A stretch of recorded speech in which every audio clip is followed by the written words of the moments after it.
Welcome back to सुबह की सोच। ज़हनी सेहत आज के दौर के अहम तरीन मौज़ूआत में से एक बन चुका है। तेज़ रफ्तारी, ज़िंदगी का बढ़ता हुआ दबाव, बेचैनी, डिप्रेशन और मनफी सोच के साथ ना सिर्फ हमारी जहनी बल्कि जिस्मानी सेहत को भी मुतासर करते हैं। ऐसे में माहिरीन नफ्सियात एक ऐसे इलाज तरीक़ाकार पर जोर देते हैं जिसने दुनिया भर में लाखों अफराद की ज़िंदगियों में मुस्बत तब्दीली लाई हैं, और इस इलाज का नाम है कॉग्निटिव बिहेवियरल थेरेपी। इसे CBT भी कहा जाता है। CBT एक साइंसी और मौसर नफ्सियाती इलाज है जो इस बात पर तवज्जो देता है कि हमारे ख्यालात, जज्बात और रवैये एक दूसरे से किस तरह जुड़े होते हैं। इस तरीका इलाज के ज़रिए अफराद मनफी सोच के अंदाज को पहचानना, इसे चैलेंज करना और मुस्बत व हकीकत पसंदाना तर्ज फ़िक्र अपनाना सीखते हैं। और आज हम बात करेंगे कॉग्निटिव बिहेवियरल थेरेपी क्या होती है, ये किन जहनी मसाइल में मददगार साबित होती है और इसके नताइज कितने होते हैं, और पाकिस्तान में इस हवाले से आ गई और सहूलियात की मौजूदा सूरत हाल क्या है। और इन तमाम तर पहलू पर गुफ्तगू करने के लिए हमारे साथ डॉक्टर अबरार उमर साहब मौजूद हैं।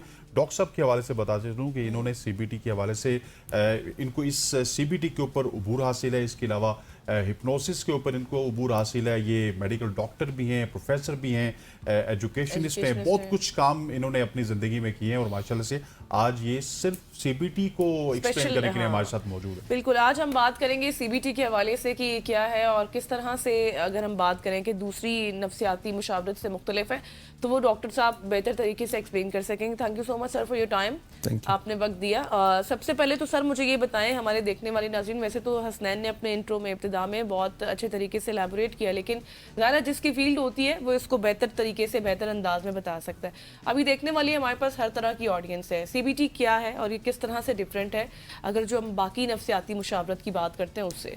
अच्छा, CBT के अलावा जो इलाज है ना, उनके अंदर साइको एनालिसिस है और काउंसलिंग के और बहुत सारे तरीके हैं। मोटिव थेरेपी है और डिस्कोर्स भी लोग एनालिसिस पर्सनालिटीज़ का भी करते हैं। CBT बुनियादी तौर पे इस चीज़ पे फोकस करती है कि हर शख्स जो ज़िंदगी गुजारता है, उस ज़िंदगी में जिन लोगों से उसका वास्ता होता है, जिन किताबों को पढ़ता है, जो चीज़ें देखता है, उसकी वजह से उसके कुछ कोर बिलीव्स बन जाते हैं।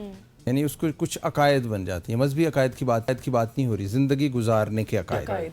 अच्छा, वो जो बिलीव्स होते हैं, फिर आइंदा वो किसी भी सिचुएशन को उनकी बिलीव्स की बुनियाद पर रिएक्ट करता है। उसका बचपन कहाँ गुजरा, उसके वालिदैन कैसे थे, वो किन लोगों से मिलता रहा, उसकी बुनियाद पे उसकी शख्सियत की एक बुनियादी स्ट्रक्चर बन गया है। और वो क्या है कि उसके अकायद, उसके बिलीव्स। अच्छा, अब वो बिलीव्स की बुनियाद पे किसी सिचुएशन को रिएक्ट करता है। यही वजह कि एक सिचुएशन को दो लोग मुख्तलिफ तरीके से रिएक्ट करते हैं। अच्छा, होता क्या है कि जब कोई सिचुएशन आती है तो फौरी तौर पे कुछ ऑटोमेटिक थॉट्स आते हैं उसके बारे में। जैसे कि आपके पीछे एक बंदा चल रहा है, एक एग्जांपल मैं देता हूँ, तो एक शख्स सोचेगा कि ये बंदा मुझे कोई नुकसान पहुँचाएगा, दूसरा कहेगा इसको कोई जल्दी है जो मेरे पास से गुजर रहा है, तीसरा कहेगा मुझे इसकी हेल्प करनी चाहिए। हर शख्स डिफरेंट तरीके से क्यों रिएक्ट करता है? उसका जो जेनेटिक मेकअप को तो छोड़ दें, उसका जो बिलीफ सिस्टम का मेकअप बना हुआ है वो उसको कहता है कि इसको ऐसे लो। उससे उसके ज़हन में एक थॉट पैदा होती है। थॉट के नतीजे में इमोशंस पैदा हो जाते हैं। इमोशन क्या क्या हो सकता है? फियर, खौफ, एंजाइटी, डिप्रेशन, जेलसी, ये सब फियर्स हैं। हम लोग CBT में ये देखते हैं कि आइए हम उसके कोर बिलीफ्स तक जाएं और उसको पहले पूछें कि तुम क्या सोचते हो। और बहुत अच्छा इन्होंने शुरू में तारुफ भी करवाया कि सोच और अमल, ये सारा उसके गिर्द घूमती है बात। उसकी सोच को पहले जाने, फिर उसको कहें कि तुम इसका एविडेंस दो, इस सोच का। जब हम उससे एविडेंस पूछेंगे तो क्योंकि एरिनियस थॉट होगा, उसका एविडेंस वो नहीं दे सकेगा।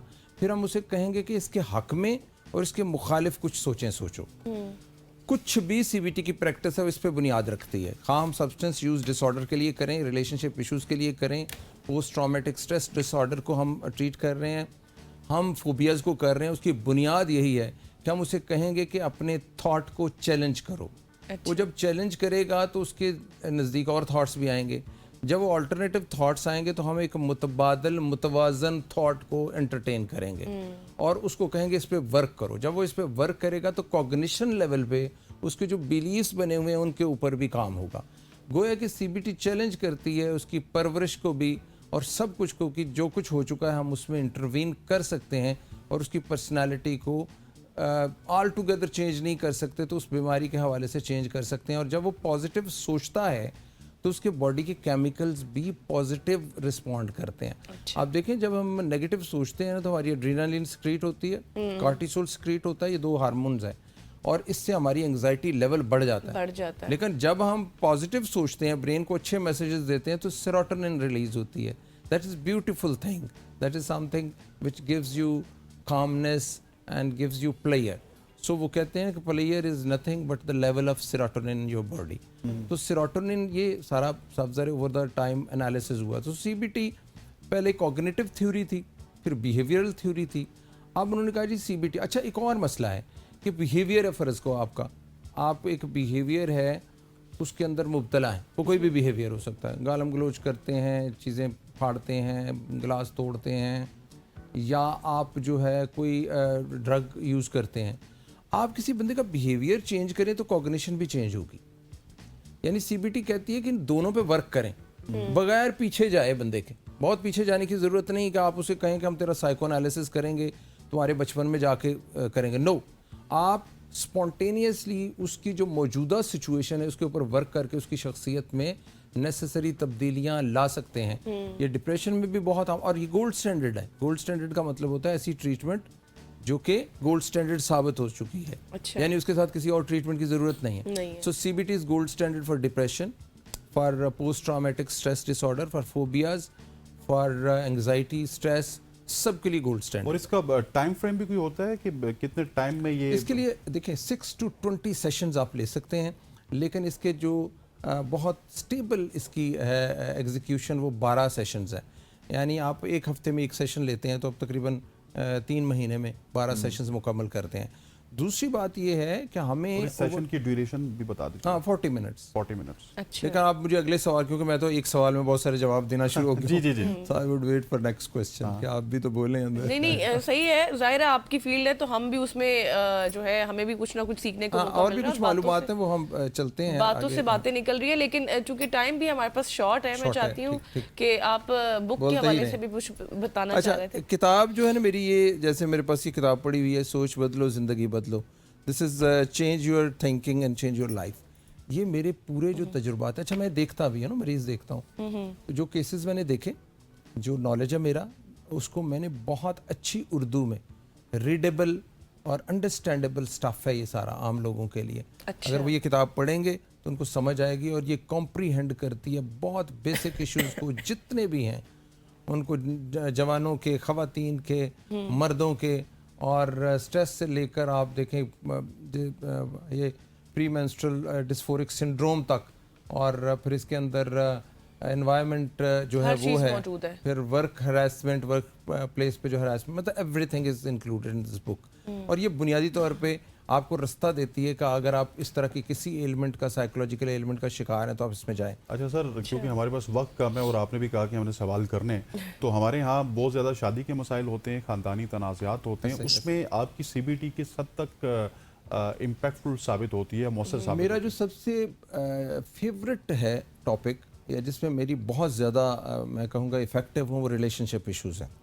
अच्छा, रिलेशनशिप इश्यूज़ में डेफिनेटली हम लोगों को उनके तहजीब व सकाफ़त के हवाले से देखते हैं। हमारे यहाँ जो इनकम्पैटिबिलिटीज़ हैं वो मेनली वजह ये कि एक एवर डाइवर्सिफाइंग सोसाइटी है, सोसाइटी इवॉल्व होती जा रही है, वेस्टर्नाइज हो रही है, और थोड़ी कह रहे हैं कि सेकुलराइज भी हो रही है।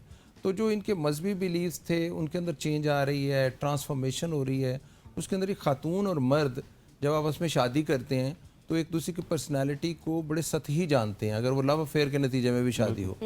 वंस दे आर टुगेदर तो वो चीज़ें जो हिडन है वो सामने आनी शुरू हो जाती हैं, और उसके अंदर बहुत सारे ऐसे फैक्टर्स होते हैं जो दो पर्सनैलिटीज़ के बड़े मुख्तलिफ होंगे। मतलब मैं आपको एक केस बताता हूँ, केस हम एनोनिमस केस डिस्कस कर सकते हैं, तो जिनके हम नाम नहीं लेते। मतलब एक खातून है, उसकी शादी हो गई है, और शादी के दौरान कभी भी नहीं उसने सोचा कि मैं जॉब करूँगी, शोहर को भी पता है, और शायद जब शादी हुई है उन्होंने कहा भी है कि मैं जॉब नहीं करूँगी। अच्छा, ये अजीबोगरीब उनके दरमियान कॉर्ड हुआ। मैं इसके ह्यूमन लेवल पे नहीं सोच रहा कि उसने कल को अपना फैसला चेंज किया, اچھا شوہر اس فیصلے کے چینج ہونے کے ساتھ نہیں ہے, اس نے کہا کہ میں جاب کروں گی یا میں ایجوکیشن امپروو کروں گی, شوہر وہاں پہ وہ کنفلکٹ پیدا ہوتا ہے اور ڈائیورس تک بات چلی جاتی ہے. بالکل ایسے ہی سر, آپ کی تشریف آوری کا بہت بہت شکریہ. ڈاکٹر ابرار عمر صاحب ہمارے ساتھ موجود تھے جو کہ سی بی ٹی کے حوالے سے خواتین وزات. مجھے غزل اشرف کو اور ہماری پوری پروڈکشن ٹیم کو کل تک کے لیے اجازت دیجیے. انشاءاللہ کل آپ سے ملاقات ہوگی اور کچھ نئے ٹاپکس اور نئے مہمانوں کے ساتھ آپ کی خدمت میں حاضر ہوں گے. تب تک کے لیے اللہ حافظ. اللہ حافظ.